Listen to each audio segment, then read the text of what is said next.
All right, everyone, welcome along to another episode of Martin's World. Guys, if you don't already know, you can support the show and the fight for cannabis legalization in Ireland by signing up to the Patreon at patreon.com/, Martin's World. You can also make donations in Bitcoins following the link there at martinsworld.ie. All of the funds raised will be used to set up a cannabis activist hub here in Cork City, where I hope to bring together the cannabis activists so we can better organise ourselves to fight for the legalisation of cannabis in Ireland. So, guys, onwards we go. Today's interview is with Leanne Nolan. She's a yoga practitioner there, living currently in Oregon, but she's a native of Galway.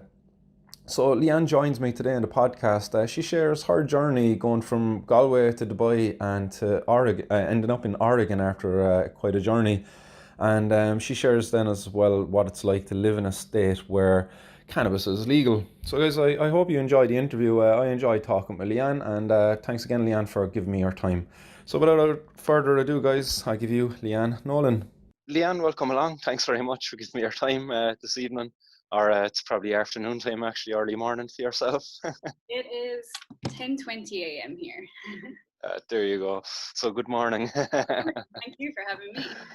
No, I'm delighted to have you on. If you could just tell me a bit about yourself, Leanne. You're an expatriate of Cork, if you want to start there. Or not Cork, sorry, Ireland. My name's Leanne. I'm originally from a small town in Galway called Ballygar, County Galway. I left Ireland in 2014. Like many other teachers, I went off to the UAE to start my teaching career because it was just something I wanted to do. I have no other reason other than I just wanted to try something, and I really love to travel. So I kind of used my teaching degree as a little bit of a passport to travel, basically. Wasn't for the love of teaching now per se, but it was just kind of a reason to get out and see the world. I didn't go to Dubai that first year. I went to another lesser known emirate called Ras Al Khaimah, and I spent a year teaching music there. And that was fine. I didn't really like it that much, but I got through the year. And during that year, I met my now husband, who he actually just happened to move to Dubai that same year. He's from Texas. And we met on Tinder. And of course. So yeah, we met on Tinder that December of that first year, 2014. And obviously our relationship developed from there, and I ended up moving to Dubai then for the next academic year. So in 2015 I moved on to Dubai, and I spent 2 years teaching in a school there. And that was a very, very stressful time in my life because I knew in my heart and soul teaching wasn't for me, but I was just doing it anyway because I'd spent all this, time to get my degree and all of that. So at the end of my second year in Dubai, I started to do yoga, and I found that really started to help me, deal with some of the stress. Yeah. And then my then boyfriend, now husband, lost his job in Dubai, and we were like, "Crap, what do we do now?" Yeah. And he ended up getting a job in Qatar. So I was like, what do I do? Do I just go and get a job in Qatar too? Like, what the hell? So I ended up doing that. I was just like, okay, I like him. I'm just going to see how this goes. So I ended up moving to Qatar for the next academic year. So that brings us to like 2016-17 academic year. And Right. throughout that time, I continued to do yoga and just kind of felt that it was super helpful for my mental health. Then he lost his job again in Qatar. This was the January after, so academic years go September to May, June. So that was the January of 2017. And at that point, we had just got engaged in November, and we had planned to stay in Qatar for like a few years and, save some money and all that good stuff. And then that was just like gone overnight. So I had like a real panic because I was like, I don't want to be in Qatar by myself, because he had no choice at that point. He just like, okay, I'm gonna look for jobs back in America, and with the goal to kind of move back there. But I was kind of stuck in this. Well, what the hell am I going to do? Am I going to stay in Qatar without you? And like I had this tendency to create my friend group around him, because when you move to another country, it's, you know, it's kind of how it happens. Your friend group surrounds your partner or whatever. And then he was like going to be leaving, and I'd left myself like kind of stranded in a way with nowhere to turn. But luckily I had met a really, really great friend in my school in Qatar. And this is a long story that could go on forever, but she ended up really being such a great help. Her name's Jessica, and I think of her as a bit of a guardian angel, because, you know, she helped me through that rest of that year in Qatar. And throughout that year, we had to figure out, well, how am I going to get to America? Because, you know, you need, you know, to live long term here, you need a green card or whatever. And luckily, we just gotten engaged, because otherwise, we would have had to do this for a visa. You know, we would have had to do it for like the wrong reasons. But luckily, we had got engaged, and we wanted that anyway. So that year, I finished my year in Qatar, and then I came to America on a tourist visa while we were waiting for my green card. And this is where I'm getting to the cannabis part of it all. Yeah. Because I really didn't experiment much with cannabis at all, like throughout my, like definitely not in my teenage years, not in college. Really, one boyfriend had kind of like, we had tried hash, and I was like not really interested. I was a big drinker. Been drinking since I was 12. Like I started literally drinking quite heavily from 12 onwards. Like any disco we ever went to, I was drinking. Like Dubai is party central, so like my husband actually worked in a nightclub, so I was out every weekend, you know, partying. And it wasn't until I started to do yoga that I realized I can't have these hangovers anymore. I just can't, like, they're not, I just can't, I really just couldn't. I always suffered from bad hangovers, but I powered through. But at that point I was like, they're not serving me at all anymore. No, it's punishment to the body. I think it's something that you get woken to then during yoga. It's kind of like you're sitting there doing your stretch, doing your mindfulness, and next you get a thought, why am I doing this to my body? You know, and I think that's something cannabis kind of does to you as well. It kind of opens you up to these different ways of thinking, definitely slows the mind down, brings you more present. But you say Dubai was like a night and party central there. I thought alcohol was kind of banned and stuff over there as well. No, no. No. Oh, okay. No, not at all. It's hilarious, because it's actually one of the most common questions I get here from like middle to upper age white men. Like, did you feel safe as a woman in Dubai? And I'm like, yes, I felt way safer as a woman in Dubai than I feel living here.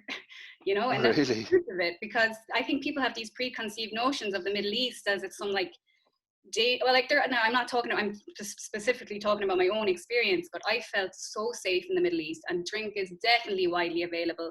You know, you can, it's not easy to, there's not like off licenses or like liquor stores as such. You kind of need a license, but there's a million ways around it. And the emirate I lived in was Ras Al Khaimah, like I mentioned. There's loads of, there's like beautiful, like literally beautiful stores where you can go to buy like every alcohol under the sun.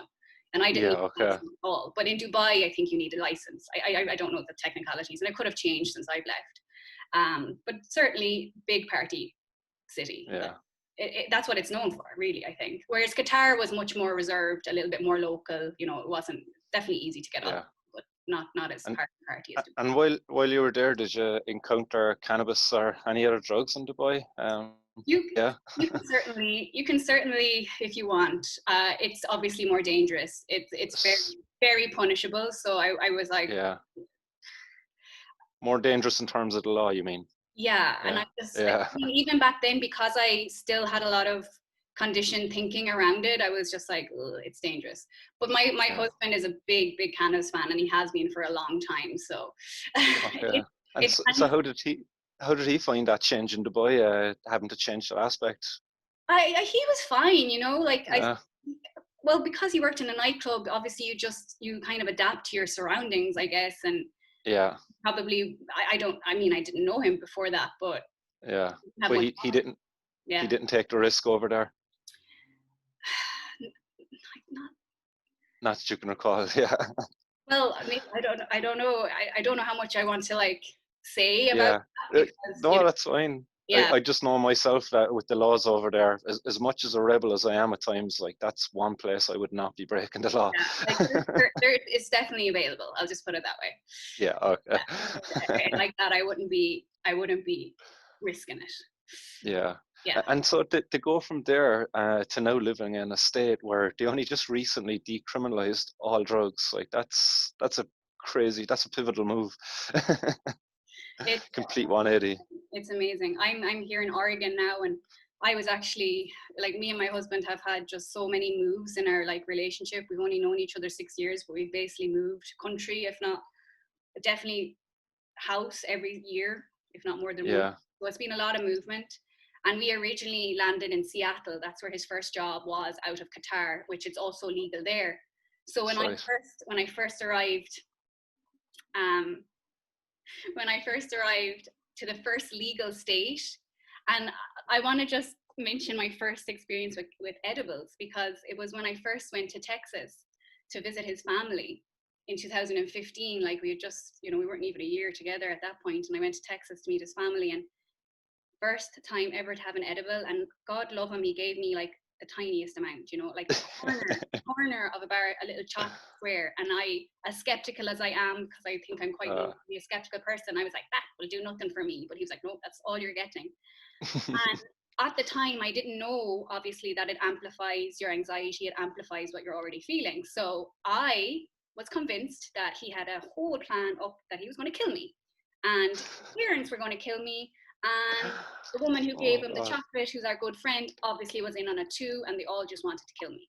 So that was my first experience with edibles, and I'm super surprised I ever wanted to touch them again after that, because I was just convinced that they were all out to get me. But he was just laughing at me, going, "You're fine, you're fine." But I was Yeah, an anxious mess, and I didn't even realize that I suffered from anxiety my whole life, because I had been coping with it in ways that just kind of, yourself, like, I drink, yeah, whatever, it's just a coping mechanism. So until I started to kind of realize that through my yoga practice, and then when I yeah, moved here, I had like been doing yoga for like 2 years maybe at that point. So I had like a grounding practice. That's what yoga is. yeah, You said it brings you into the present moment. So when I moved to Seattle, or I didn't move, I was just visiting at that point, and first legal stage where I was able to try this substance. And even knowing it's legal, a massive, massive difference, because the illegal, just that word, when you're doing something, unconsciously you're worried, am I going to get caught, blah, blah, blah, all the things. And that's yeah, doing it such a disservice as well, just that word, because you might not even get the full benefits from it if you think it's illegal. It's yeah. just a word, but that's, I think that's true. Yeah, no, I think that changes an awful lot for people, the legality of it. If you're using a substance that's illegal and the substance then actually increases your paranoia, well, you've just broken the law and now you're more paranoid about breaking the law. So it can be quite unpleasant at Vicious times. circle. Yeah, it is a vicious circle, all right. And I know my own girlfriend, she's a very irregular consumer of cannabis, but when she does consume, it's the most minute amount that she needs. Mm-hmm. But it could be very funny that sometimes when she's had too much, like the anxiety goes through the roof, and it's feel my heart's beating too fast. Like that's the most common one I always get, and I can't help but just laugh it off because I know she's going to be fine. Mm-hmm. But yeah, there's definitely an aspect brought in by the illegality of it there, because dosing and all of this stuff, it's very hard. I might have a bong hit and I would put a little crumb inside there for it. But again, you just don't know what you're even smoking. I don't have an indicator of the strength. So Yeah, all of this, it just leads to a recipe for an unpleasant experience, really. absolutely. And I think, like I said, when I moved here and I started to become a little bit more regular user of cannabis, and I had kind of pulled back from drinking at this point. I wasn't enjoying drink anymore. It just wasn't Yeah, giving me anything. It was as though my body was almost rejecting it. I kind of think I like to think I'm allergic to it now or something, because I can't drink at all. I don't drink anymore, and I don't, and that's fine. I'm happy to not do that. But I found when I started, my most profound memory really is, we were driving somewhere and I was just so curious. It brought out my curiosity, and that's what it seems to do for me. It brings out that that part of me that I maybe hadn't developed, because I just, I don't know how else to explain it. I just remember we were just super stoned, and we were like placing history. We got super interested in history, and we're like, well, what was happening in that place at this part in history? And we were just really trying to. And I just remember going, Yeah. wow, I've never been interested in this before. I've never cared, and it just opened my mind up to wanting to know more. And I think that's what it is. I don't like to use this word, but it's like a consciousness expansion. It helps your conscious expand. It helps, and all consciousness is awareness. So it just helps you be aware. Yeah, I think there's somebody else, it's not my term, but I heard somebody term decline or the phrase procreational drug. That cannabis isn't recreational, it's procreational, because it makes you more creative. It makes you ask questions, and in asking questions you get answers, that's a pathway to creation. The solutions. If not, anyway, it's just some silly questions you can ask and get silly answers to. And you can just have fun. I mean, I'm all for it in a recreational sense, but I also believe that it has to be almost respected for what it is. We have to understand that this is a plant that the earth has given us, and that alone is really cool when you think about it. There's no process that has to go through it. Obviously, I know sometimes you have to kind of take care of them and give them a lot of attention depending on their environment, but they grow naturally in lots of parts of the world. And then when I moved here and I started to learn about American politics, and I started to learn about the war on drugs, and I was like, hold on, you're telling me they only made this illegal because it was basically benefiting minorities, and you didn't want them to benefit because it wouldn't suit you, and you just start to learn this, and you're just like, whoa, this is bullshit. Yeah, it's a complete power move. It really makes me so angry, and that's why I'm kind of over I'm going to be quiet about this. I'm like, no, I'm not out to hurt anybody. I'm not out to cause anybody any harm. I just think this should be widely available for anybody who wants it. And it's a medicine. It is literally a medicine. Yeah. Why is it illegal? I think that's just a question we just need to ask. Why is it illegal? And then when you learn, you can't ignore that then, because that's factual information. It was just made illegal to prevent creativity. All the greats, the jazz artists, all these guys were just getting stoned and creating, and it's beautiful. And then it's a crying shame that it was just prohibited. Yeah, and in a very blunt way too at the time.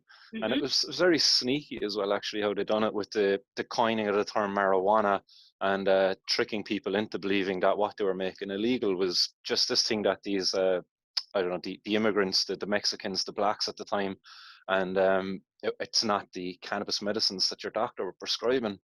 And at the same time, then along comes aspirin and morphine and all these other bloody opiate-based drugs and things. So it's super. It's really interesting when you really get into it, because around the same time not around the same time, but I'm also super passionate about psilocybin therapy right now as well, and trying to because Oregon also just legalized that, and psilocybin is the natural derivative coming from magic mushrooms, as we would call them, but another massively powerful substance that's just from the earth, the earth. There you go. Just the question I was sitting with earlier, as I was thinking about this interview, it's he went and he decriminalized this therapy, but these mushrooms grow from the ground, in Ireland anyway, this time of year right now, say since September to November, you have the Liberty caps popping up, and you have the wavy caps as well, the other psilocybin containing mushrooms. But every year this happens, and every year hundreds, if not thousands, of people across Ireland and the UK and the rest of the world go picking these mushrooms, but you don't hear of horror stories coming from these things. The only horror stories you hear are when somebody picks the wrong mushrooms, maybe, or it's very rare that it ends in disaster. And you just have to wonder how it is that we've gone on for so long to keep and kept this illegal. Yeah. I'm almost finished a book right now that I'm pretty obsessed with. It's just it's got all the information, and chronologically, going back in history and like really explaining how these drugs just got misused. On not even it's not even that they were misused, you know. I'm talking about Yeah. LSD in particular, like, because LSD is just the synthetic version of psilocybin, just like penicillin is the synthetic version of a mold as well, a fungi. It all comes from fungi, you know. Yeah. The fungi is amazing. I'm learning, you know, it's what it keeps the world turning. It really does. Like, it's totally undervalued as an amazing resource. But I read something that I just blew my mind, because these mushrooms grow a lot on at the edge of continents. Like, Ireland's an island state, so obviously we're the edge, but it grows Yeah. here on the west coast of America. Like, it grows on the edge of society. And what does it do? It helps you get to the edge of your consciousness, you know. It helps you get there to the edge Yeah. of whatever. And I'm like, oh, yeah, because that's, you know, that's what it does, you know. It expands your mind. It allows space for new ideas to come in. Yeah. And do you know what's going to be happening? So in Oregon now, since you've decriminalized them, how is it going to be taking shape? Has there been any talks started there around that? I don't know 100%, but as far as I know, it's going to be very much in a therapeutic setting. And I do Good. believe that that's important, because Yeah. the set and the setting, same with cannabis, the set and the setting is number one It's priority. paramount. Yeah. Yeah, Number it one. is. And that's why cannabis has gotten a lot of misconceptions, because if you're in the wrong setting, if you're around people you're not comfortable with, oh, the anxiety will burst out of your chest, you know, you'll feel it. Not even around the wrong people. If you think it's legal, if you have something that you're repressing, it's almost trying to make you feel it. It wants you to feel it, because we're all full of repression, you know. We repress our emotions, we repress a lot of things. And I think these substances are like, hey, I'm trying to help you. Yeah. Come have a look what's under the surface. So here, yeah, I believe they are going to make it very therapeutic. It's not going to be like cannabis where there's loads of shops. Like, I could walk to about 5 shops from where I live here. They're everywhere. It's not going to be like widely available to the public, because I don't believe it will do any good if it is just, again, it's the set and the setting. So I think education needs to be the paramount thing. Educate people on these substances. Get rid of the stigmas. Get rid of the taboos. Get the factual information. Right now, they want it to be, I think there'll be 2 people in the therapy room, a clinical psychologist or a therapist, and then some other form of, maybe it could be a breath work person, or it could be a, you know, someone who's somewhat spiritual, we'll say, because even though I hate that word, I am a spiritual person. I can't deny it anymore, you know. I am. Yeah. It's just a word like God, like all these religious terms that I have a bad relationship with, just growing up in Catholic Ireland and having questions and not getting any answers. So I'm like breaking through that for myself, because yoga is a very spiritual practice. So yeah, they're going to do it that way, in a very much like it was, because they started massive studies on this in the 60s and 70s in Harvard with Tim Leary. I don't know if you know Tim Leary's story. I do, yeah. Hilarious man. Oh my God, I'm just learning about him for real now. And I'm like, whoa, what balls did he have?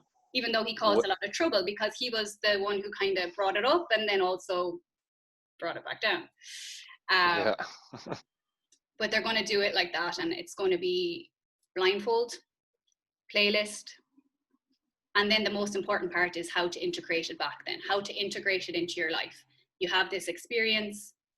If you've no one to help you kind of come back into the real world, or come back into your day-to-day, it's not going to do you any good either. You really need to now learn how to integrate this experience back into your life, and to create the change that it may have brought up for you, or whatever it is. And I think integration is the most important part of it all. You had your own experience there, but I see you shared it up on Instagram, so I hope you don't mind me asking. But it said it was your first psychedelic experience with a half tab of LSD. Is that right? Could you tell me a little bit about that? Because I know for me, LSD was quite profound an experience. Yeah. So I moved to Chicago last year, again with the hopes of staying there long term, but here I am in Oregon.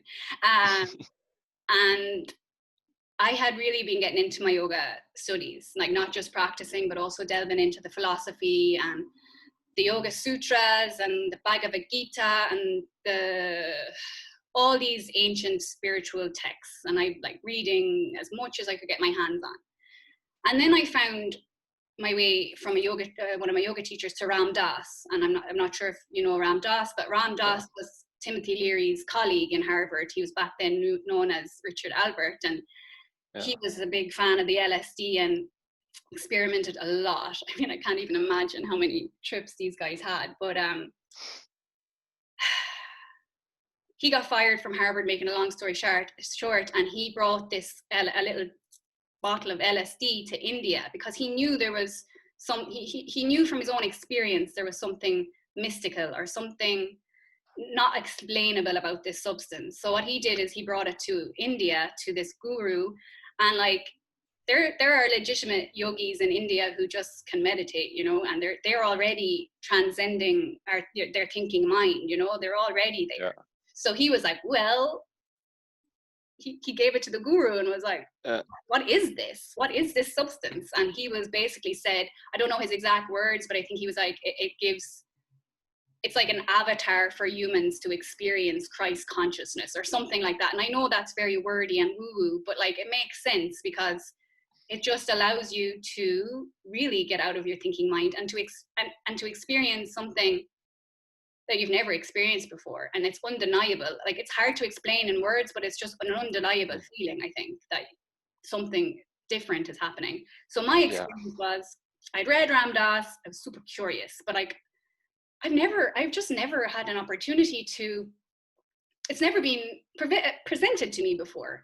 With all the travel I've done, I've been so blessed and so privileged to travel to over 40 countries, and I've never had any opportunity. Apart from when I was in Bali, and a friend of mine, he had a real like the real non-dry, just gooey mushrooms, and I was like, I cannot eat them. They smell like shit. I literally can't eat them. Are you kidding me? And I didn't. I passed up on that opportunity, which I mean, I'm very grateful for now because I feel like I was more ready for the experience I had.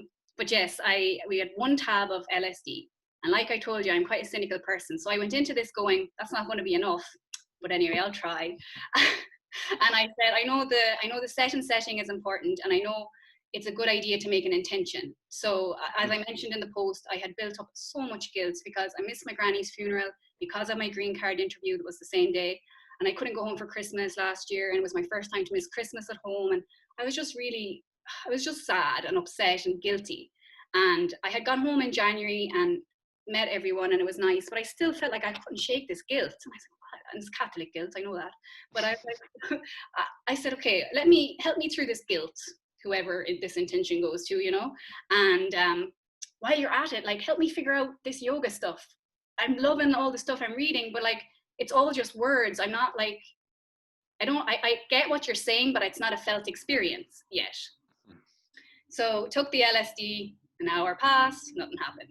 Another hour passed, nothing happened. And I was like, meh, that's just not going to work.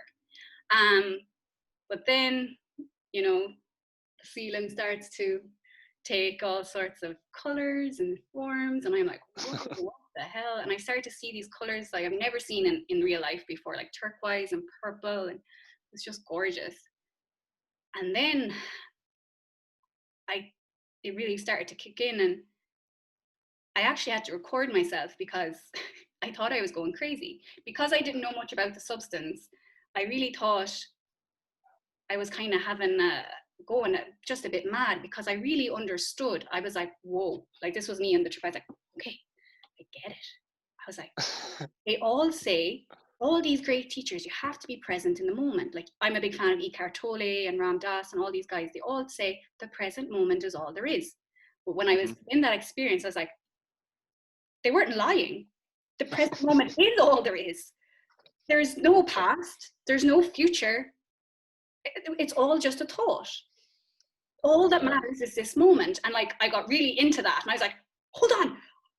Like I figured out the whole the life and all this stuff. And you know, you think you're like discovering all these things that are already being discovered a million times over. But like, it was just the most profound experience. And I felt like My granny was like laughing at me going, what are you guilty about, you Egypt? You know, like I just felt like all this like pure just presence. What I'm always working on my yoga mat is just to be present with my breath. And I do that, and my yoga obviously helps that, and it's so important to have a grounding practice along with this experience. And I don't know if I would have had as good of experience if I didn't go into it kind of at least even skeptically setting an intention. Mm-hmm. But it was unbelievable, and it stayed with me, and it actually stayed with me for a few weeks, and then I kind of got kicked off my high horse, I like to say, because I started to kind of question, well, was that really what I thought it was, you know? And then the thinking mind, the egoic mind started to kind of like eat at me again. Mm-hmm. But I haven't mentioned this yet. I don't know if people want to know, or I don't know how much people, you know, I also have to be careful because I am on a green card here. But you know what? I don't care. Like, these are not bad substances. We shouldn't be afraid to talk about them. Yeah. I got super curious, and I have had a few LSD experiences since, and they have nothing short of the best days of my life. Okay. Yeah. Like, just if you have time to hear the funniest story. Go for it. I have nothing but time. Funniest story for me anyway, or one of the more funny experiences was we had been quarantining. This was this year. Yeah, this was this year. Jesus, time is so weird. So that first experience in February was before Corona, and I really feel like it really prepared me for Corona, you know, because I went into quarantine going, whoa, I just don't have, I've been working 2 jobs, like hustling in Chicago, and I was like lost with all my jobs. I was like, okay, I have nothing but time. I have nothing but time to study I have nothing but time to study yoga now, and I was just delighted. So we broke our quarantine, not broke it, but my husband's brother is an artist. He's a musician, and he was staying in a monastery in Wisconsin. Okay, that's the only information he gave us. He's like, hey guys, I'm in a monastery in Wisconsin if you want to visit. And we were like, okay, cool. We hadn't seen anybody, we hadn't done anything, so we were like, let's do it. And this was like June. And at this point I had completed a death doula certificate. So that's also, I feel like the LSD made me realize that death isn't all that scary, you know. Nope. Death is just another part of life. Death is actually a very big part of life that we've ignored. And that is what I feel like the LSD really helped me understand, that death has been a constant companion in my life. My dad died when I was young, and I was never given the tools to grieve that. And like around that time I started drinking as well. So I really kind of think I never learned how to even enjoy myself without alcohol. Never even gave myself a chance. So we went to this monastery anyway. And he wasn't lying. It was literally a monastery in the middle of Wisconsin, this huge, not functioning monastery now, but it was like 100+ dorm monastery. And we pull up and I'm like, what the fuck? He wasn't joking. And it was just us in this monastery, me, my husband, and his brother. And I was like, what is this place? And like, this place would have freaked me out in the past because it was like a monastery. I'm not religious at all. Yeah. Graveyards. I was like, oh, this place is kind of weird. But as soon as I entered it, all I can say, it had this really nice energy. I was like, this is really cool. I don't feel scared here at all. So that we stayed there the first night, just the 3 of us chatting and all that.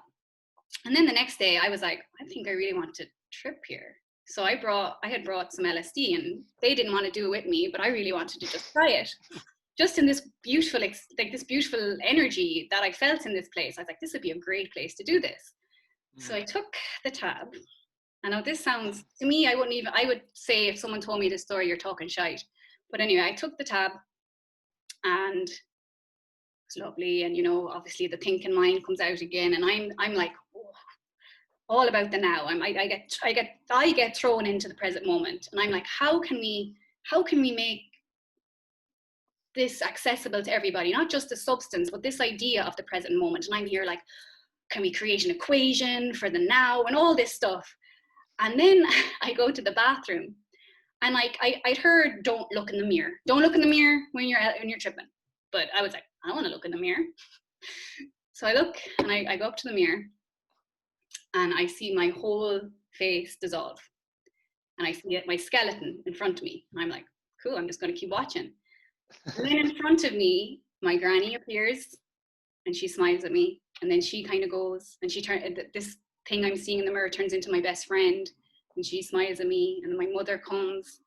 And then like this scary, this really distorted figure comes. And I'm just like, whoa. And then it turns into this like really nice looking thing. I can't explain what they were. But like, I was just like looking in the mirror going, I was just like, whoa, I am only me because of all you. I am only me because of all you. And that was, I understood that. I am only who I am because of every person I've met in my life. That's it. There's no other explanation for it. And I went out and I told them, Jesus, I told them what I saw. And they were like, well, that's so cool. You know, they were just chilling. They weren't making a big deal about anything. And I was like, wow, that was so amazing. And then the day passed and it like started to dwindle down a little bit. And I got an opportunity to meet the man who now owns this monastery. And I was like, this is such a weird story. Like, what the hell is going on here? And it turns out this guy, he's a young man, had been kind of gifted the monastery from these monks because they don't need the big space anymore. There's not so many monks, so they have their small little place. And he's created this artist haven there. And I started to tell him the story of how I thought, like, I really think I saw my granny, like, during my LSD trip and all this stuff. And he was like, oh, yeah. He's like, you are not the first person to say that. And he starts telling me the stories of all, I'm not talking just on LSD, just about how this monastery seems to be a very, like, in-between realm, kind of, where spooky or whatever things kind of seem to happen. And he told me that the priest that the movie The Exorcist is based on, like The Exorcist from the priest, like that's based on a true story, and that real priest died there. And I'm like, of course he did. And I'm like telling him the story about how I just did this death duel course and how I think like we need to like reshape how we speak about death and like make it part of life and all this stuff. And he's just like, it's the first person I've got to talk about my death doula work stuff with. And as I'm telling him about my granny and all that, I get hungry and I run down to the kitchen to get food. And as I'm walking back with my food, I just step on a miraculous medal. And I'm sure you know what a miraculous medal is. Like my granny was always giving me miraculous medals. And I was like, picked it up and I went down and I was like, does this belong to anybody? And they're like, nope, that's your granny. She's just saying, hey. And I was like, whoa, you know? Yeah. So that is powerful. It's such a powerful substance. And like, I don't even think it should be just for therapeutic use. It should be for the common folk too, to just get us out of this conditioned mind we have. That's what it is. All our anxieties, all our depressions are just shoulda, woulda, couldas, all of these things that don't serve us at all, you know? Yeah, I think the big problem at the moment, certainly here in Ireland anyway, is that if you were to talk about your experience and try to talk about it, that it was therapeutic for you, it's just very much disregarded, you know. In Ireland, like any illegal drug use is seen as to be addictive and destructive behavior by the individual. And it's just wrong. Like we can see things changing now, and I hope we see the positive benefits of these changes come forward. But the conversation in Ireland is still very much back in that Stone Age. We've some dinosaurs in power here. But you know, I have massive hope. Because my mother is 70, which doesn't mind me saying that, it's the truth. And she's super curious about all of this. You know, she has let go of her preconceived ideas because she knows who I am. You know, she knows I'm not here to promote anything I think is harmful for anybody. Like the very first principle of yoga is ahimsa, which means non-harm, like non-violence. I wouldn't be saying anything about these things if I thought they were dangerous. But of course, I would like to add the setting is paramount. But exactly. But like anything though, these are tools to be used, and like you said, that it's not that these things aren't dangerous. It's just that the way in which they could be abused could be dangerous. But even LSD, mushrooms, it's very hard to abuse these because there's mechanisms that get triggered, I suppose, when you're under the influence of them, which will kind of steer you away from self-destructive behavior that could go on with, say, opiate drugs or alcohol and other kind of more destructive drugs. You know, psilocybin, LSD, ayahuasca. These are not drugs that can be abused. These, like, I wouldn't even like. I don't like calling them drugs. These are plant medicines. These are tools gifted to us by the universe, whoever is the creator, the designer of all this, these are amazing gifts, and geez, we're doing an incredible disservice to humanity by having them illegal. Mm-hmm. Absolutely crazy. You see the studies, you talked about them there earlier. I done a report on the end of life anxiety trials there for psilocybin up in Canada, Mm-hmm. and just the evidence that's coming out of there. It's like I still can't understand how when you're given a terminal diagnosis, that the very next question coming after that is, would you like to sit down with a therapist and have some LSD or mushrooms or one of these other substances that can help you come to terms with this mortality that you're now faced with? Mm-hmm. Like it just, it really annoys me deep down, knowing what I know, that there's just not something I can go and do to help all of these people who could benefit from it, other than what I'm doing right now, which is talking to you and Spread helping to get awareness. this That's message all out we there. do, you know.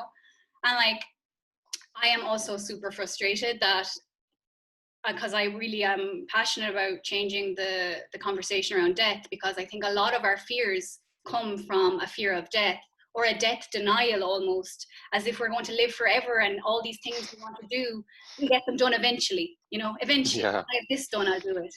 But like when you face death in the eyes and you realize you're always equal pegging life and death, you know, there's no future. It's always it could be right now, you know, and that's not so scary if you use it to kind of help you do the things you want to do, get rid of break free of your blocks basically, Yeah. you know. And that's what it is. And like even myself, I wouldn't have done this interview with you in a million years a few months ago. No way. I would have been too afraid, not enough confidence and all that. And I really, really genuinely believe that they've given me the confidence I needed, you know, to, I don't know what I'm going to do. I want to just be the voice of awareness. That's all I can do. I'm not forcing this on anybody, but like you just said, you said it beautifully, like when you know what you know, you want to share it, but you also have to, it's a delicate balance of also not blaming It anyone is. for what they don't know, because you can't know what you don't know, you know? It is. And Yeah. I'm not a religious person at all, but like just with all this reading I'm doing, of course, Catholicism comes into play. It shaped the world we're in, basically, you know, in a lot of ways, unfortunately. But like Jesus himself, I believe, was a really true yogi, because, you know, he understood all of this, and he was like, forgive them, for they know not what they do. The people who were killing him, he was like, forgive them, they don't know, they're unconscious. That's what it is, you know, they're just not, they don't know. They think they're right, just like Trump thinks he's right. You know, I'm trying to have some compassion for this man right now, and it's just like he's trapped in his mind too. Yeah, very much so. It's interesting that you brought up the Bible there. I had a conversation there the other day with Danny Nemu. I don't know if you've ever heard of him. He's a kind of philosopher, researcher, does a lot of work on the Bible. But he talks a lot about drugs in the Bible, and how the Bible and the way in which it's worded, it's twisted a little bit, and in a kind of a sneaky way again. You know, there's a lot of substance use in the Bible, and a lot of stories in the Bible that you can relate back to substance use, like when you see angels or demons, when you're having these kind of mystical experiences, we kind of know that you don't really have them in the day to day unless there's a substance involved. So Absolutely. I totally believe all of these ancient civilizations had their own form of this. In yeah, yoga philosophy, they called it soma, the nectar of yeah, life. Even in Ireland, ishkabaha whiskey, but it was maybe not like a psychedelic, but it was mind altering. You know, pre-Catholicism in Ireland, they definitely knew how to use those mushrooms. Are you kidding me? oh, for sure. Of course they knew. You look at all the kind of ancient sites around Ireland, they're some of the best spots to pick mushrooms. And just like, you know, when you look where the High King located his castle, like it was. And that's why I want to move home so much, because I didn't even know until I got onto a woman who lives in Ireland, and she's a yogi, and you know, she introduced me to the Celtic school of yoga. They're based in Galway, and like our ancient Irish philosophy is almost not identical, but super close to yoga philosophy.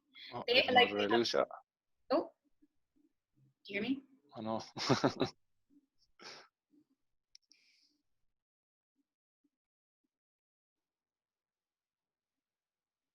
Hi. Oh, I think I might have lost you there for a second. Sorry, that's my connection there. That's telling me my internet's unstable for some reason.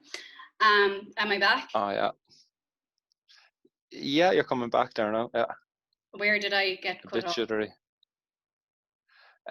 Just as you were about to start telling me your story there a few seconds ago I think I about was, the Celtic yeah, Galway yoga guys. Yeah, yeah. The ancient Irish philosophy has a lot of similar gods and goddesses as the yoga philosophy has. Like they weren't connected in any way, but all these ancient traditions had something that was helping them see something. We'll just put it that way. yeah. I think that. There's a connected consciousness definitely that goes on across the whole of the globe, I suppose. I think Mhm. there was a good study there that looked at was it a troops of monkeys, and a troop of monkey on one island learned how to do a certain behavior or task. I can't remember, was it using a certain tool? And not long afterwards, the monkeys that weren't connected to the monkeys on that island learned it on a completely different island. And it's the I can't think of what the term was. It's your man geez, cognitive resonance or something like that. I think that's the term there. But it's just basically that when if I learn something here, it'll be easier for another human somewhere else to learn it then, because Oh yeah. I'm You know who's doing I'm great work? Russell Brand is doing so much good stuff. He's talking to so many like quantum physicists meta, and metaphysics and all metaphysics. of this. Yeah, And like we, I think religion has done such a disservice in the way it's explained things, because I do believe deep yeah, down, like religion understands something that's hmm something that's very beneficial for us all. But then when you attach it to a dogma of a almighty God, it doesn't do anyone any yeah, service. Like we are all we're all experiencing the universe from our perspective, yeah, you know, yeah. and we are all important, each and every human. Doesn't matter how much Exactly. money Yeah. you make, doesn't matter what you do. Your life's purpose is not your career. Your life's purpose is to live Uh, it in the present moment. Yeah, something again just to go back to Danny Nemo was what he said about the opening part of the Bible. It was in the beginning God created the heavens and the earth. I think is what the translation in the Bible is. But he said it could also be translated to in the head is created God, and you are the heavens and the earth. That you like, so it's very empowering to the individual in that translation, whereas the actual translation that is there in all of the Bibles, it's very disempowering to the individual reading it, because it makes you believe that something like God is something external to you, rather than actually, God is within each and every one of us. God, again, I hate using that word, it's a very tainted word, but like whatever it is, this essence, the spirit, this life force that flows through us, like it's something all of us have, Yep. and it's not something external to us at all. No, sadly. What I used to do, and I'm reading all these texts, because obviously like yoga texts use the word God too, because Hmm. like Allah, God, like it's all just a word for this Yeah. God. I changed it in my own mind when I was reading it to now. Like, because No, God is okay. now, right? Now, Hmm. if God is everything, then God is now. And that Hmm. just means that this is present moment is, if God is all there is, then that makes sense. This is all there is. Yeah. And like, when I started to practice this, before I had done the LSD, I was really determined to like, I get what, because I don't know if you know Eckhart Tolle, he's an author of The Power of Now. um his message is now, just concentrate on the now. And like, that's all I used to be like, that's all well and good, but I have lots of stuff to worry about. I can't be concentrating on the now. But when I started to actually practice it, like as in, when you're washing your hands, wash your hands, don't be thinking about drying your hands, just wash your hands, then what, dry your hands, and like, it's a practice. Like everything in life is a practice. To practice being now, that's what yoga is for. Yoga is a practice in being present with your breath, like you said, Yeah. prana, your life force. That's Yeah. it. And I'm not saying everyone needs to be going out doing LSD or everyone needs to be going out doing cannabis. It doesn't suit everybody, and that's fine. There are other methods. There's natural methods, because when you're in these meditative states, when you're in these deep states, you secrete DMT, Yeah. so we're Yeah, and the body has an anandamine, which is basically the natural form of THC. It's the bliss Mhm, molecule of the body. mhm. So, and we can boost this by even just going for a jog. A jog just boosts the anatomy in the body, which in turn, like, it makes you the runner's high, they say. Yeah. But like sitting, being meditating for 10, 15 minutes, that focus, that awareness, that also releases those kind of compounds, these neurotransmitters, that are feel good compounds. Absolutely. And Yeah. it's amazing, you know, and it's stuff we weren't, I certainly was never taught growing up. I was never given any of these tools, and that's nobody's fault. It just wasn't part of society we were in. And I think that's kind of our jobs now, is just to create the awareness around it and make it accessible to everybody.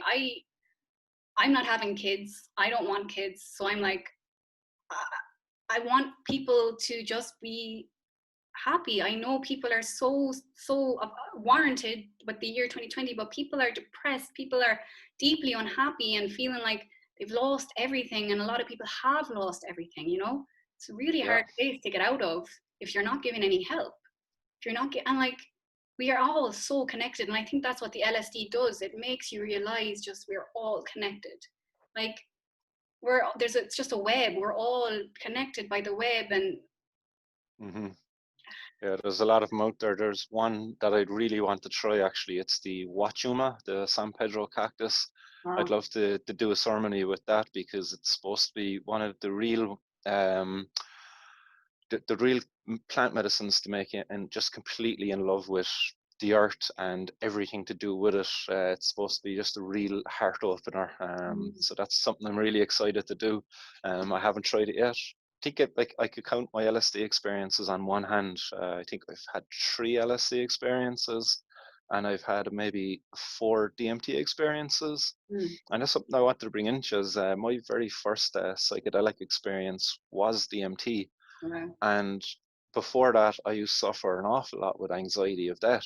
At nighttime, I was lie awake at nighttime. I have 2 daughters myself, and I used to always worry things like, geez, what if they don't end up in heaven with me? You know, things like this. I'm just like an eternity without them. I was like, how could I call that heaven? I was like, that would be a hill, actually. And all of these kind of weird thoughts would come up. But a year of research on DMT, like reading all sorts of trip reports, reading books, watching documentaries, I finally made it myself at home. And I tried it, and I had a breakthrough experience. And honestly, that one night, that one experience, and I didn't try it again for about a year and a half afterwards. And I never once had an anxiety about that. I never once had a sleepless night with thoughts of that since then. And that was 8 years ago now, nearly. That's beautiful. Thank you for sharing with that. I mean, who doesn't want that for everyone else they love? Who doesn't want that? There you go. You know? I mean, I'm like I said, I'm doing this death doula stuff, and I'm talking to a lot of people right now and interviewing people just so I can figure out how I'm going to market myself in this work. And we all have the same fears. Yeah. We all have the same anxieties, and especially for someone who's being diagnosed, just to experience, I think, I'm not sure, I'm not great with all the terminology, but like it's a form of ego death, right? Die before you die. That's what Eckhart Tolle used to say, die before you die. And I'm like, what the fuck does he mean by that? And it's just dying to your egoic self, you know, let go of all the labels of who you think you are. Like, energy can't be destroyed. Like, yes, this physical body will go, but there's, I don't know. I'd like to call myself an agnostic atheist for most of my life, but now I'm like, no, I think there's more to come. I don't know what it is, but I'm not too afraid anymore. I'm just like, whatever happens, happens. And I think it's always now. So if it's always now, it'll always be now. It'll always be now. Even that moment people to die. Like, that's why I think it's so important for people, because what people don't realize is death is a labor, just like birth is a labor. You know, there's a labor of birth. It's very hard for the woman. There's a labor of death. If you have anything left over, any existential fears or dreads, they are going to come to you at that point. I'm beginning to believe that's the judgment day. It's not God, it's almighty figure. It's you. It's you. Yeah. Your own judgment of yourself, all the stress, all the shit that you wish you did. And I'm so grateful. And I know not everyone is in the same position that I have been in. And I'm very privileged to have been able to live a life. And I can only call it the grace of God. What else can I say? What gave me the courage to do these things by myself? I was just this small little girl, I guess, when I was 20, 21. I was like, I want to travel. I want to see the world. and I just did it. I didn't do it with anybody. I can't take credit for that. That wasn't, Yeah. I can't take credit for anything I've ever done in my life. It just kind of happened. You know, it just happened. When you align yourself, and I find now that I'm like, I feel so passionate for the first time in my life ever. I never had this going to university. I hadn't a fucking clue what I wanted to do with my life ever until now. And now I'm 30 going, okay, this is why I'm here. It's just to be in the present moment. And that sounds so simplistic, but the more you align with the present moment, the more the universe just kind of works on your side. Yeah. You know? Yeah, no, I'd agree with you. I think something you said a few minutes ago is a while back is important as well, as that like these aren't for everybody.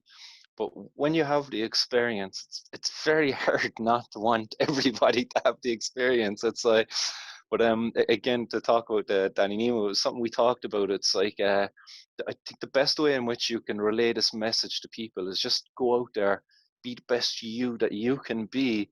And in turn, like, as somebody might say to you, like, "Oh, geez, you're very happy." Like, "Oh, what is it like? But what is it that so makes you so happy?" And then that's then your opportunity to tell them, rather than going out and saying, "Hey, you should do LSD, you should do this, it's amazing." Yeah. No, go out and just like be yourself, be your good, happy self. And if a person asks you the question, "How is it that you can be this way?" then is the opportunity to say, "Well, there's these experiences I had, and they opened me up to this new way of thinking." And yeah, because I think like you can come across a bit negative, I suppose, if you can be very pushy with these things as well. Yeah. And that can put barriers up to people. So I think it's best to let people find these things themselves. Right. Like we're here having this conversation now, we're talking about this, and people listening, if they're curious enough, they know themselves that they're curious enough. We're not telling them to go do it. Exactly. We're only sharing our experiences, sharing our stories. And I think that's the best thing we can really do, is let it down to other people to decide. But I definitely do think that so many people could benefit from this, but only they can know themselves if they will or not. Setting. Absolutely. And you know, it Uh, is a hard line to balance on, because you really do want to shout it from the rooftop.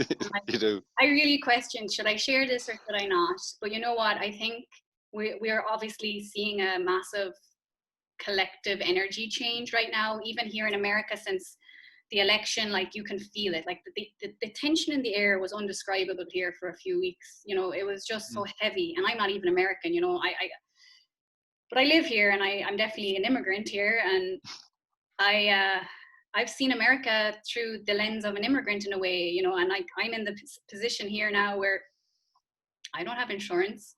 If anything happens to me, I can't pay these ridiculous bills, but I don't care. I am not worried about that now.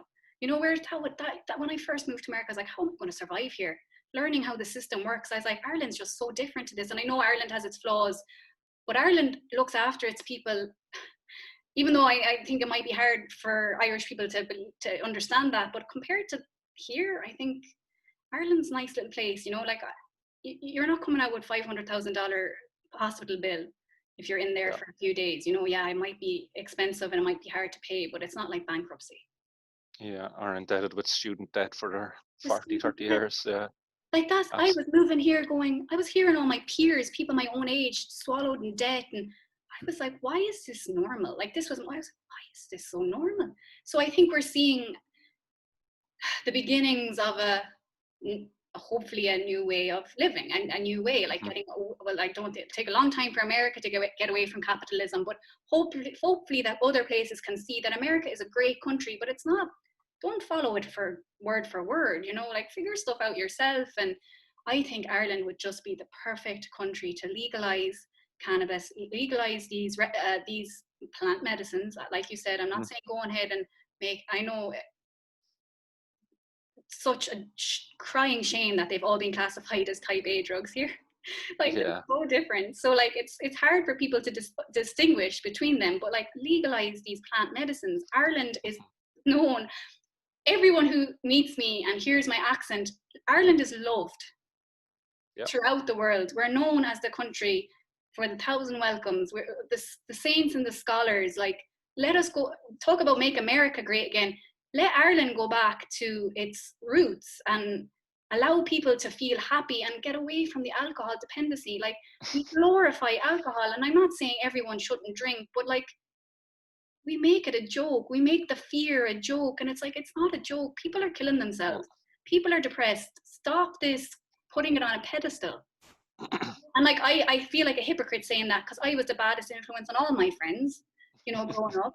And I have a lot, I have to blame, I'm not blame, but like, I had a part in it, and I played a part in it for a long time. And I also tried to push people to drink, because obviously I was just uncomfortable with them not drinking. I wanted them to be on the same wavelength as me. And like, I remember one of my friends in particular, and she never ever drank, and she was one of my friends in college, and I used to always be like, why aren't you drinking?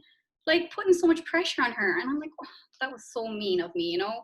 That probably made her feel like shit, and I shouldn't have done that, you know? And like, saying no to a drink here, it's hard. People don't accept the first no, and it's like, what is struggling alcoholic, and like, I really want that drink, and you're pushing it on me. Accept people's no's. Just try, at least. You know, we have to set boundaries. Yeah, I think Ireland's drinking culture, I don't know, does it stem from a kind of a damaged psyche of our society? Like the repression that went on here over the, you know, the colonialism with the British and all of that stuff. And I think when, I don't know, the troubles kind of started to end, I think that the Irish kind of lost their fight for a while. Like, they just wanted to drink, have a chat, and like, that was it. The troubles are over now. Like, and yeah, I definitely think there's a repression that goes on there with the drinking, where they don't want to address like some of the problems that are actually out there. And yeah, I definitely think that that'll be a big one to change if we were to change our drug laws here. I think giving people the alternative to alcohol, of offering something like cannabis, like, and I think that will do so tremendous benefits to our society. Unbelievable. I think, honest, exactly. Like you said, I'm not trying to take alcohol away from anybody, but just give people the option to try something else. And like, the education around it is just so important, and breaking the stigmas and breaking the taboos. And that's, like you said it. I was like, well, how do we do this? And you're just like, talk. You know, just talk about it, and that's it. Because it took me a few years to really be like, okay, this isn't bad, you know? It's not bad. This is a medicine. Now this year has been the year where I'm like, it's not only not bad, it's actually the earth trying its best to help us. Yeah, exactly. I think if anything is bad, it's just the fact that we ban them. That's the real bad thing in it. That the prohibition is the real source of the evil when it comes to these problem drugs, as they call them. That the only problem is that they're prohibited. It really is. They talked there about I think is it Lyrica and some of these other pharmaceutical drugs. Like, they're much harder for people to kick than some of these illegal drugs. And that's with the stigma not existing there around those drugs. So if you found yourself addicted to one of these drugs, it's fine. You can kind of talk to your doctor about it, and that's okay. But if you were addicted to something like, I don't know, cocaine, you're probably not going to go and talk to your doctor about it. So help would be a bit more out of reach for them. I want to ask you some questions there, just about Oregon and stuff there. So you said there's some stores about maybe 5 minutes away from you. What's that like? Because for someone like me, it's so alien to be, you know. You know, like everything, it loses the wow factor very fast. It's just so normal. It really is, and it's. They're super cool, you know, you can get all sorts of everything. I think I'm more of an edible fan now, because I never smoked, so I just like edibles, and there's such an array out there of great stuff, you know, super cool. And it's all regulated. I guess you could say that it's expensive, perhaps, but it's cheaper here than, because Chicago, the 1st of January this year, Chicago legalized. So we were like, yeah, we're in a legal state all of a sudden, because we were definitely smoking there, or taking well before it was legal. But again, that feeling of, it's legal now, I don't have to like pretend I'm not doing this, and I can talk about it. That was awesome. And I resisted this move to Oregon. Like, I can't tell you, I didn't want to move here. I knew my brother actually lives here, and that's why we ended up moving here, because my brother was able to get my husband a job. So that's what happened. But I just was like, nope, I'm not moving. I love Chicago. I want to move home. That's where my mind was. I'm going home. I'm not moving in America again. But like I just told you, the way things align when you allow them, I'm after landing in the most death positive state in America, where they're after legalizing psilocybin. I'm just like, wow, I am meant to be here to learn, to hopefully transmute that home. That's kind of where I'm at now. I'm like, I have a plan. I have big plans that will involve a lot of money, but I don't know where that's going to come from. But I trust that this is going to legalize, and it's going to legalize faster than people think, because there's so much shit happening here. Like California might be just about to normalize everything as well. So it's a knock-on effect. It's let's get away from these bad knock-on effects, which we've seen in history, where there's war and hate and blah, blah, blah. Let's make these positive knock-on effects happen. And I think I love this saying. I just came across it recently, but America is a change in perspective. It is not some mystical thing. LSD helps you change your perspective, because you see things undeniably for the first time, and all of a sudden you have a new perspective, and that's all America is. So I believe it can happen. Brilliant. Yeah, I look forward to it, hopefully sooner rather than later. I know, maybe I'm too enthusiastic, but I'm like, it's not, why the hell is it illegal? It's crazy, you know? Do you know what really makes me think that this is going to happen soon, just because the government refused to even engage in any conversation around it. So here in Ireland, we have our health minister, Stephen Donnelly. In 2017, he's been quoted in admitting that he used cannabis, and that he supports the idea of it being legal. I think the quote was that, why should a person be arrested and criminalized for growing a plant? He said this. He's now our health minister, and the man has said zero, nada, zilch, and our patients aren't getting access through the medicinal cannabis access program. He was only asked recently about it, and he gave a very similar answer to what was given about a year ago. And it's basically a money matter. Oh, they can't get the medicine to the patients because of a money matter. But it's not a money matter, it's a prohibition matter, because if prohibition wasn't there, someone like me with an honours degree in herbal science, I could set up a company, start growing the cannabis, start and analysing it, and start taking patients on, start doing research. So the problem isn't money at all. Like, the problem is our policies, the ignorant politicians, and I think the silence of the many out there then as well, sadly. There's just so many people who, for very valid reasons, they stay silent to protect themselves, protect jobs, protect family. There's so much to be lost by speaking out, but for me, I just believe that there's so much more to be lost by remaining silent. Exactly. So, and that's what happened to me this year. I was like, I'm not ashamed. I'm not ashamed. These are medicines that have helped me so much, so much. I wouldn't have been bothered to delve into this stuff if my curiosity hadn't been sparked. So I thank them for that.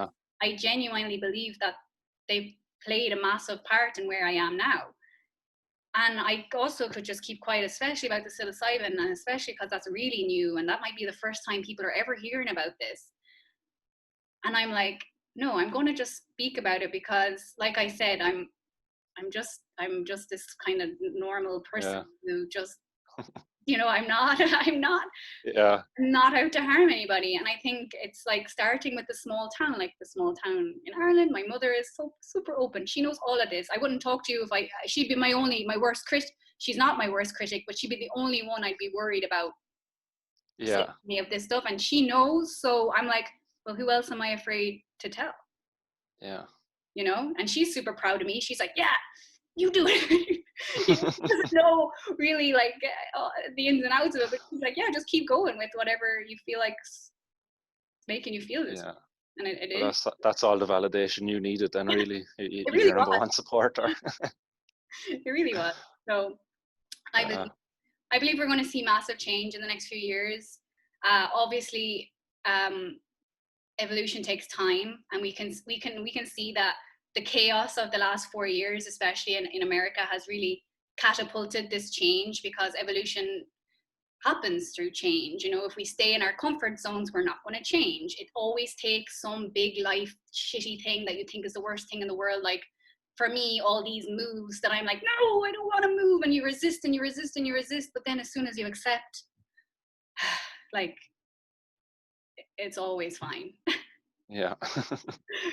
But it takes time. Yeah, you know, everything it takes time. Patience is a virtue, isn't it? Patience is a virtue, and it's not something I naturally have. So Yeah. that's what I'm working on. I'm working on my patience and just allowing this all to happen without trying to get Yeah. too worked up. Did you get the vote in the ballot there? No, you didn't. No, Your I boyfriend did though? he Or did. your husband, sorry. Yeah, he did, and he kept his vote in Texas, even though they weren't able to turn it blue. But like he wanted his vote to count in Texas, so that was great. Okay. But I did what I could. You know, I was like, I'm like, how can I help? I can't vote, so I was like out campaigning for Measure 109. As soon as I realized I could do that, I'm like, well, yeah, I can at least Yeah. do that. And I'm so like, I didn't care after I heard that passed. I did care a lot, but I didn't so much care what happened in the presidency, because I was like, this is the change we need. This is the Yeah. first step. And like when you see these big companies like Dr. Bronner, I don't know if you know that I do. Yeah. he's Amazing. awesome, amazing guy. And I've really been like attending all the psychedelic workshops I can, and like these psilocybin summits, and I've met people who I can talk to about my psychedelic experience. And even this conversation with you just really makes, it's just so, it's nice. It's just nice to have these deeper conversations about things that can create real change, you know? Yeah. So, sorry, I think we broke Yeah. up in there. Yeah, there was somebody just trying to ring me there, so and on my phone here, so I don't know how to turn off phone calls coming through. Yeah, it's exciting. You got the campaign so on that measure to get people to support it. It was something I got to do before with the Students for Sensible Drug Policy. It was back in 2016, I think it was. We got to do phone banking.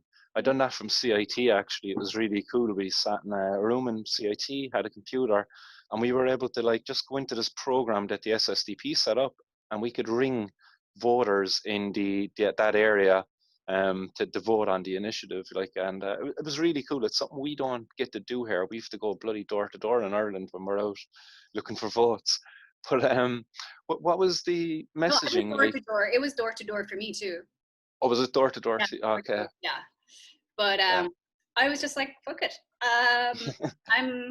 I'm prepared to do it. You know, why not? Why not? Yeah. But I do What, think what was sorry, go what ahead. was the message like from the guys arguing against the campaign, the anti side?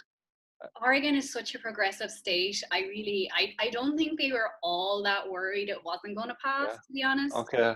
You know, a lot of these medicines are in use probably anyway, Yeah. you know, it's just Yeah. regulating it and reaching the people who need it most, because like Mhm. you said, the people who've tried it, they know what it is. Like I'm not Yeah. going to do LSD again. I would love to do, like, I would love to get a ceremony now. My next experience will definitely be a ceremony with an actual shaman or something like that, but I'm in no rush. Yeah. You know, I'm in absolutely no rush. But like I don't think there was anyone, I didn't hear the argument against it, to be honest, other Yeah. than I just worry about regulation, I guess. I don't know. Yeah, Yeah. I tried to look it up. I thought there might have been some funny videos, you know, these prohibitionists, they love to come out with this is your brain on drugs, you know, with the crack and the frying egg, you know, and but no, there was not. And I think that's a good thing. It goes to show that the prohibitionists are finding it very hard now to argue against regulation and ending the silly prohibition. See, we have to take into consideration that we are in the technological age. You know, this is probably what this period in time is going to be looked back on. And Yeah. we've seen, like, through programs like the Social Dilemma and all of these things, that we're just getting so much misinformation, and it's really easy to get misinformation. It's easy to spread it. It's even more easy than the truth. But awareness, again, is key. When you know that there's truths to be found as well, and the truth is out there, and there's a way of knowing what's true from what's wrong. And I think the prohibitionists are going to find it harder and harder to get their little niches, because you can find the truth right now. You have a device that knows the truth if you want, but your algorithm is going to be based on what you look up, and you have to realize that your phone is also a mirror of you, and make it a fun place to be. Don't make it a place that's like adding to your mental clutter. Like, make it a place of education. That's, I love scrolling. I'm a scroller. I scroll a lot, but it's always like, oh yeah, that, and I'm like trying to like gain as much information as I can. Yeah, I try to not to do much scrolling, because I can get so interested in things, and like yourself now, when I go scrolling, it is productive. There is a means to it, like, but sometimes like it could be 2 hours later, and I'm like, shit, I spent the last 2 hours. I'm not saying everyone should be scrolling forever, because I know I spent like, my screen time is ridiculous. It's gross actually, but I think it's a tool like everything, and it's just going to be harder for those people to deny these, especially when there's just, I think, normal people talking about it. Like, we're not hippies, we're not crazy, like, we just want everyone to feel good. That's all I want. And that's what when I was on the LSD, I was like, that was what was really like amplified for me. How do I serve? How can I be of help? Like, what is my purpose? That was all I could think about. And I was like, I genuinely just want to help people.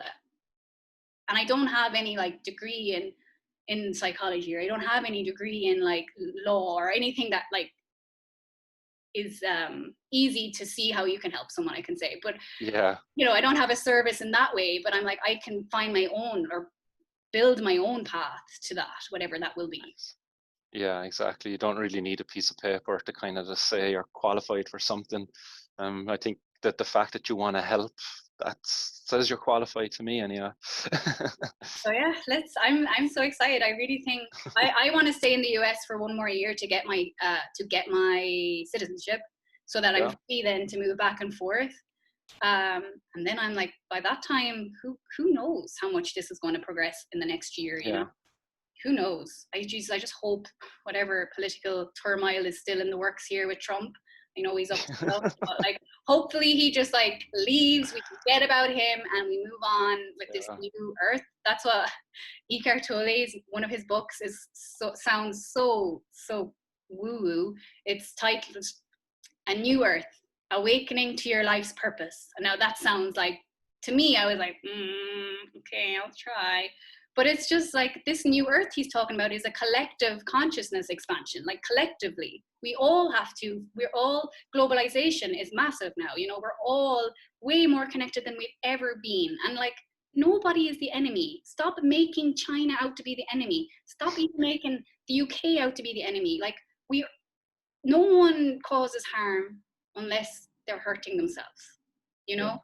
And that is something we don't understand. And like, that's how we understand empathy. And like, these substances can really help your empathy like come out, and like understand that nobody is, all trying, we're all just humans trying to figure this stuff out, and being a human is hard. I'd love to see what would happen actually if we were to have a room full of the world leaders, and I don't know, give them some mushrooms or LSD or something. Like, if you like to read, like, get this Michael Pollan book that I'm raving about. He goes into massive in depth about governments, the CIA, how they tried to turn it into a war drug, all of these things. Oh yeah. They thought LSD was going to be the next weapon in war, like that they were going to create super soldiers with this stuff.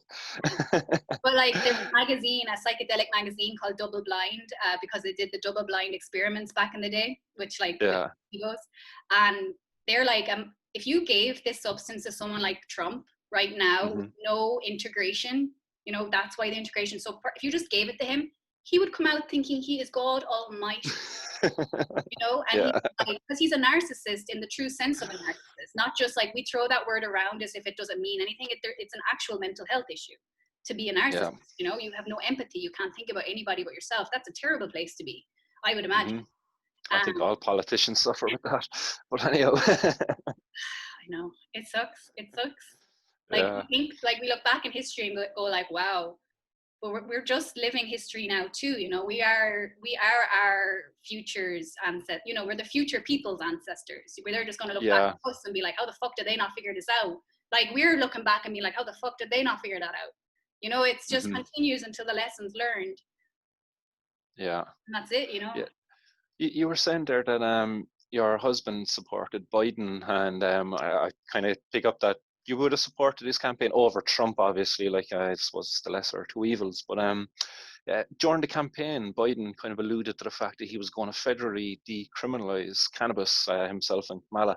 But they published a paper there recently around the pathway to sorting out the racial disequality or disequality there that happens in the law.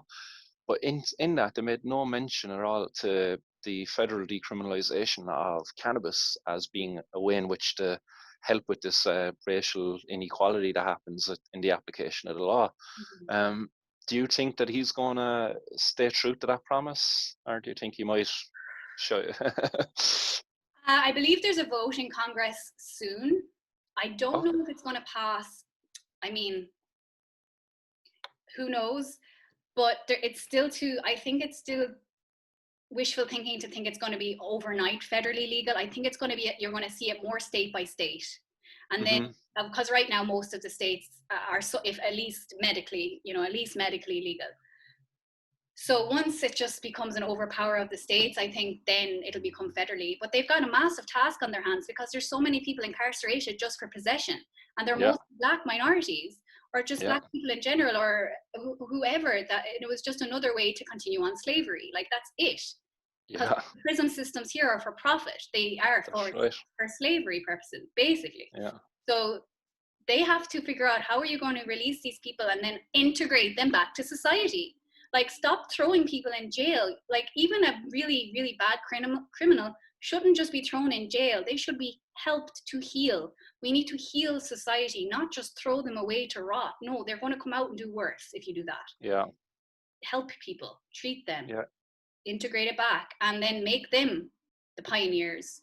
Make them the people who are in charge, give them the roles of the people in charge of this substance, because they've been using it for longer than us white, well, personally me anyway, white Irish girl.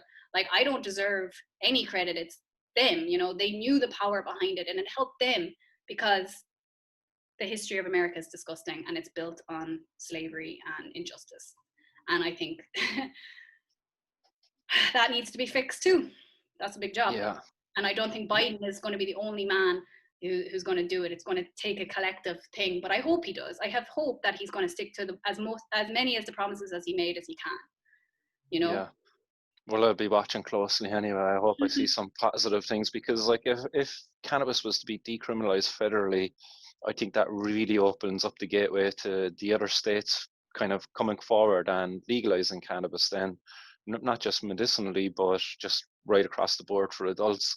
I just can't see it being held back any longer once it's federally decriminalized, really. I think that was a big issue there in New York, actually, with getting it legalized, is the redressing the people who've been displaced by the war on drugs, especially Black people up there in places like the Bronx and stuff like that. They had, I think it was 2 or 3 bills go before whoever the powers are in New York, the state there, and they rejected it because there was nothing in there around redressing people who've been displaced by the laws. And I think it was Third Time Lucky, and it was a Students for Sensible Drug Policy woman as well. I'm terrible with names, but she was the big pusher, pardon the pun there, on this policy, that they couldn't get it passed unless they included a provision in there for helping people, because I think it's a big problem even right across the states where cannabis is being legalized. It's mostly white rich people getting involved in the industry, whereas the poorer communities, the Black communities and people like that, they're being excluded. And a lot of the times these were probably the people who are first in the door when it was illegal, really, like, because it's the more desperate out there who will break the laws. Exactly. I don't know how they're going to do it, but they definitely need to. Like, what's the term? I don't know. Making up for lost time, like that word I'm looking for, like not just legalizing, but giving back to the people that you've not just taken them out of prison, but actually it's on the tip of my tongue. I can't think of it. Not reimbursing them, but redress them. yeah, just like help them, give them the money, fund Yeah. them, give it like power to them. And I hope so. I really do hope so. I don't know. Oregon itself is a super white state though, so it's full of white rich people. Yeah, it's something I kind of ponder over myself. I push for just declaring my own name. I have criminal convictions here in Ireland, but I had my trip to America cancelled before I went and got plane tickets and everything. I was going over to take part in the Students for Sensible Drug Policies conference. It was in Washington State, or in Washington DC, and cannabis was legal there.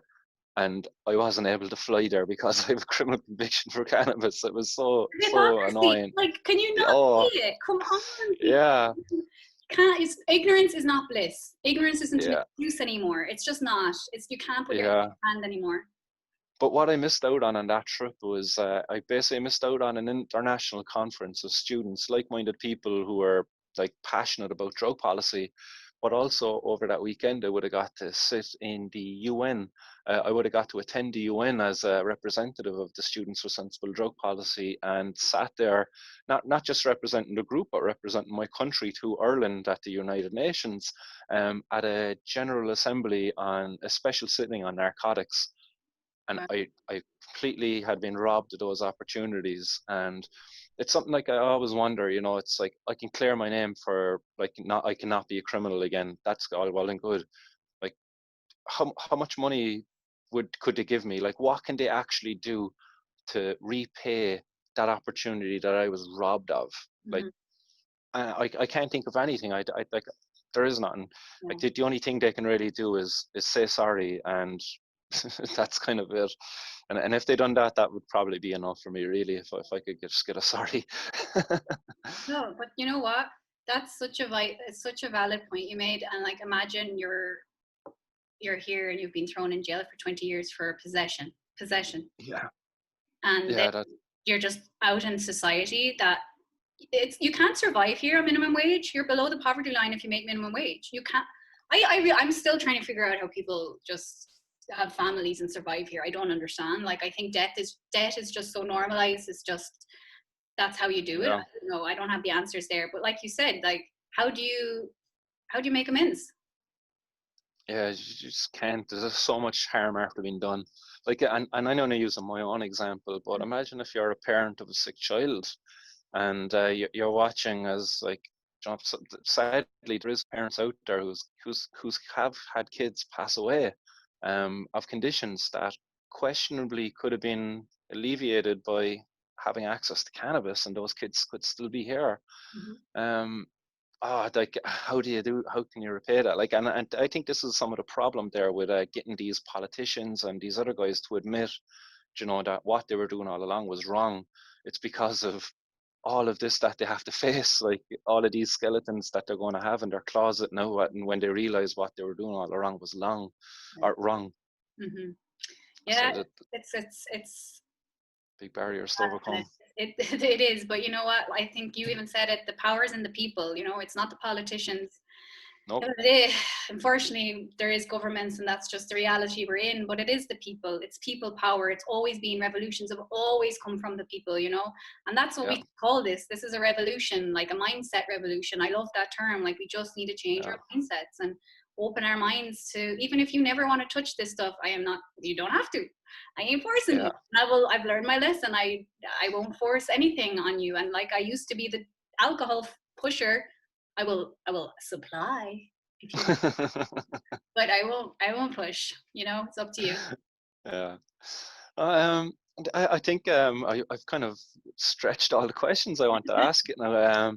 I can't think of any more. I'd love to just talk more about the industry over there in Oregon. I would love if you want to get that book, because you will love it. You will love it. You will eat it up. You'll read it in a day. Like, and that's Michael Pollan's book. Michael Pollan, yeah, because he didn't do psychedelics till he was in his 60s. Because he also had the same preconceived notions that we have had, that they're bad, you know, and he them, and then he did, and he changed his mind. I'll have to get onto that one, so let's check it out. I hope he has an audio version. audio is great. It's the book that all these psychedelic communities are raving about. Like, it's the book that's helped it come mainstream. And it's not that I want it to be just like mainstream, but like mainstream helps things progress, So. Yeah, it's something might be in the stocking for my mum this Christmas. And copy uncle. So I'm like, Brilliant. we'll see what he Yeah. thinks. Because he's the if I can help him change his mind, I believe anyone can change their mind. Yeah. That's a nice subtle way of kind of putting it in front of somebody without being too in their face. Have a read of this book. But I find myself, it's kind of, because it ties in so much with the death work, I have to almost mention it if anyone asks me about that, because I'm like, I think anyone who's got a terminal diagnosis should have access to this. It should be one of the first options that they're given, Yeah, I'd agree with you. I think though as well. I think there's tremendous benefits that could come with just having that anxiety that comes with being told you're going to die being alleviated. I see it in some people that I talk to here who kind of faced with their own mortality it's coming soon from, and I can see like they have problems, but these people I'm thinking of would be incredibly resistant to the idea of using some of these substances. And I kind of always wonder, like, it's like going through your entire life and never experiencing this. It's so many. It's so sad, really, like that people are being robbed of this because of these ignorant policies. Yep. Well, I don't know if you believe in yoga philosophy and reincarnation and karma and samsara and all these things. I'm like, always now, so maybe I'll get to this in some distant version of myself, really see this being integrated in society, and it'll be amazing. I don't know. I don't know. I have no idea what happens after you die, but Einstein proved that energy can't be destroyed, so that's it. There you go. Our energy, we're matter and energy, and then spirit, or whatever. So.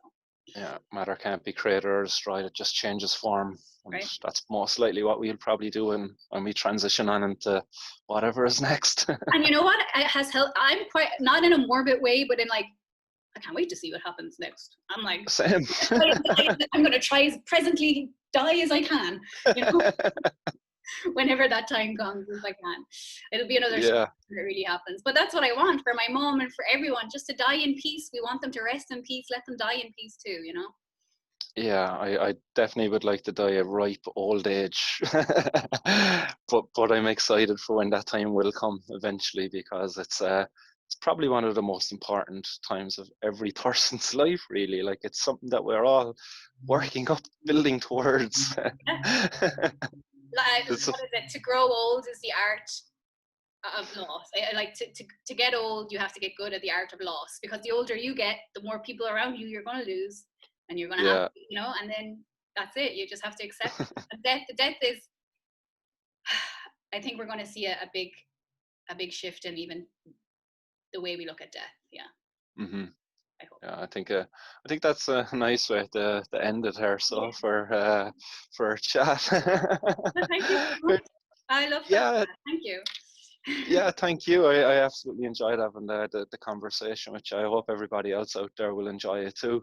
I think there's a lot of nice nuggets of information in there for people that they'll really benefit in hearing, because I think there's so many people out there like yourself and myself who feel like they're on their own, and getting to hear this now, it's kind of just reinforcing, and it might help them to take that step forward and share their story, share their experience, because it's through doing this that we're really going to normalize this and kind of steamroll ahead to that day of change. Mm-hmm. I agree. Well, thank you so much. Yeah, Leanne, thanks. Send this recording on to. Yeah.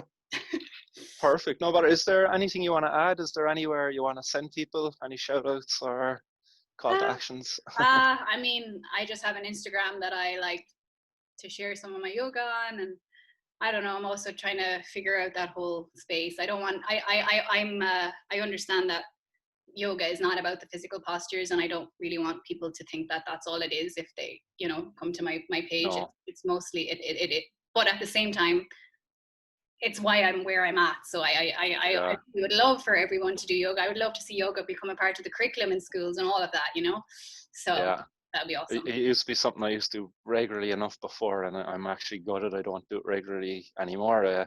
I used to train like a beast before, like 5-6 days a week, but I used to always make sure the middle of my week, Wednesday night, I had a yoga practice. Mary was my yoga teacher, and sadly she went away to Canada, and I never found a yoga teacher afterwards that could fill Mary's shoes. She done an absolutely amazing class. It was geez, what was is a no, not Silvasana, that was the sleeping part at the end. Yeah.